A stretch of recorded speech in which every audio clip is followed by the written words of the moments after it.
A igreja que conhecemos hoje parece estar a mais de 1 milhão de quilômetros da igreja do Novo Testamento. Pode ser uma generalização exagerada, mas ainda penso que seja possível defendê-la. Há um abismo tão imenso entre o cristianismo normal, que é experimentado hoje, e aquele que foi vivido no tempo dos apóstolos, que deixariam o grande desfiladeiro, o maior dos Estados Unidos, que chega a 1,6 km de profundidade, parecendo uma mera cárie no dente de alguém. E o que está faltando nas nossas igrejas? Para usar um termo do Antigo Testamento, falta-nos o encargo do Senhor. Uma das tragédias desta hora é que a voz do profeta não é mais ouvida entre nós. Será que ainda tem alguém lamentando os perdidos? Isaías era um homem que sentia um encargo muito forte por seu povo e o pecado deles. Assim também era Jeremias. Sua preocupação pelo povo o fazia chorar dia e noite. O último avivamento mencionado no Velho Testamento está no livro de Joel. O profeta Joel proclamou uma assembleia solene e disse: Chorem os sacerdotes, ministros do Senhor, entre o pórtico e o altar. Vamos falar a verdade. Alguém ainda chora pela igreja? Precisamos de um avivamento na igreja, mas seria um grande erro colocar o peso desse encargo sobre os membros em geral. De acordo com a minha leitura das Escrituras, Deus coloca essa responsabilidade sobre a liderança. Precisamos de pregadores que sejam focados na eternidade, que cheguem ao púlpito encurvados sobre o peso do pecado do mundo e talvez sobre o peso do pecado da congregação. Ao contrário disso, temos hoje uma mensagem mais ou menos assim: venha, ajoelhe-se aqui por 5 minutos e veja o que você vai receber. Anseio ouvir a voz que declara o juízo de Deus sobre a impiedade que impera à nossa volta. Onde tem um pregador que sinta a mensagem de Deus fervendo no seu sangue, assim como aconteceu com Jeremias. A maioria parece incapaz de transmitir mensagens de Deus como se fossem uma erupção vulcânica. Os sermões se tornaram entretenimento religioso e não levam os ouvintes às lágrimas de arrependimento. O verdadeiro profeta de Deus não está incomodado, em primeiro lugar, com a nação ou nem mesmo com a igreja. O que mais o afeta é o fato de Deus ser insultado abertamente, de suas leis serem quebradas, de seu filho ser rejeitado, e tudo isso em lugares aparentemente saturados com o evangelho. No entanto, todos os dias, milhões de pecados são cometidos, o nome de Jesus é tomado em vão milhares de vezes, enquanto, paralelamente, a população é inundada com mensagens religiosas. Lembre-se, Sodoma não tinha pregadores, nem programas de rádio. No mundo ocidental, temos milhares de estações de rádio, e uma boa parte delas, em algum momento do dia, transmite um programa evangelístico. Mas quantos realmente escutam? As luzes estão piscando no mundo à nossa volta. Nossa civilização está à margem do desastre e uma batida de coração do juízo final. Quem, porém, está nos advertindo? Quando Alexandre Maclaren, o ministro escocês do século XIX, foi convidado para assumir uma igreja batista em Manchester, na Inglaterra, ele foi conversar primeiro com os diáconos e disse: Senhores, há um assunto que precisamos acertar antes que eu possa aceitar essa posição. Vocês querem minha cabeça ou os meus pés? Podem ter uma coisa ou outra, mas não as duas. Posso correr para lá e para cá, resolvendo questões variadas, tomando chá e conversando com as pessoas se assim quiserem. Neste caso, entretanto, não esperem de mim algo que possa impactar essa cidade. Deus não chama os pregadores para se tornarem pau para toda a obra, fazendo o serviço de office boy. Eles são chamados para se prostrarem diante da face do Senhor. Os diáconos do Dr. Maclaren entenderam o recado. Contudo, quem está se prostrando diante de Deus hoje?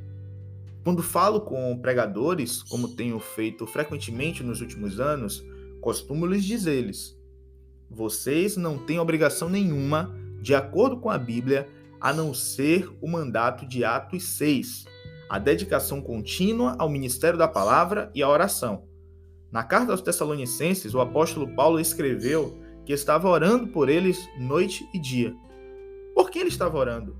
não pelo mundo perdido ou para derrubar o Império Romano. Ele disse, orando noite e dia com o máximo empenho para vos ver pessoalmente e reparar as deficiências da vossa fé.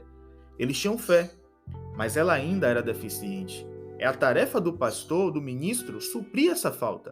O encargo ou a mensagem do Senhor que os profetas traziam no Antigo Testamento não era dirigida aos amalequitas, heteus, perizeus ou jebuseus. A principal preocupação de Deus era com Israel. Da mesma forma, nenhuma epístola no Novo Testamento foi endereçada aos perdidos. Todas foram escritas para os cristãos. O Dr. Orton Willey chama atenção ao fato de que a epístola aos Hebreus não contém uma palavra para os homens ou mulheres perdidos. Por quê? Porque somente uma igreja forte na fé, uma igreja avivada, pode ser usada por Deus para alcançar os perdidos. A enfermidade da igreja, eu acredito, é dupla. Em primeiro lugar, temos ensinado as pessoas a testemunhar e a trabalhar, mas não as ensinamos a adorar. Os cristãos não tiram tempo para estar diante de Deus, para vê-lo em glória, majestade e santidade. Conheço pregadores que não pensam duas vezes para tirar 3 dias para caçar ou pescar, mas que não se importam suficientemente com a condição espiritual das pessoas para deixar tudo de lado e jejuar, orar e buscar a face de Deus. Conheço diáconos que começam a ficar inquietos se o culto de domingo passar 5 minutos do horário, porque querem correr para casa e assistir ao jogo favorito. Como eles pensam que suportarão a adoração durante toda a eternidade? A segunda causa da enfermidade da igreja é que a reunião de oração já se tornou quase totalmente obsoleta. Já visitei algumas das mais famosas igrejas no mundo e descobri algo curioso sobre os cultos no meio da semana. A maior parte da reunião de oração, se é que ainda existe, é realmente um estudo bíblico. Faz-se uma oração ou duas e no final, acabou. Paulo dizia que sentia dores de parto em oração. Será que somos maiores do que Paulo? Ele disse, por quem de novo sofro as dores de parto. Não creio que alguém tenha direito de pregar sobre o texto, importa-vos nascer de novo, se não tiver primeiro sofrido dores de parto para que as pessoas possam nascer de novo. Alguns pastores me dizem que a igreja deles é uma igreja do Novo Testamento. Deixe-me descrever uma igreja do Novo Testamento usando Atos capítulo 4. As pessoas se reuniam todos os dias, oravam todos os dias, partiam pão todos os dias, levavam pessoas a Jesus todos os dias. Todo diácono naquela igreja do Novo Testamento era separado e testado para ver se estava cheio de fé e do Espírito Santo. O que é, então, o encargo do Senhor para nós hoje? Ele se sente incomodado por causa de pecadores que são rebeldes, que levantam o punho para desafiar Deus. Ele se incomoda pelos pregadores que não pregam um juízo divino. E ele se sente mal por causa da sua igreja, a noiva para quem está voltando. As pessoas às vezes me perguntam, são estes os últimos dias? Eu respondo que não. Penso que não estamos nos últimos minutos dessa dispensação, ou talvez nos últimos segundos, de acordo com a maneira como Deus conta o tempo.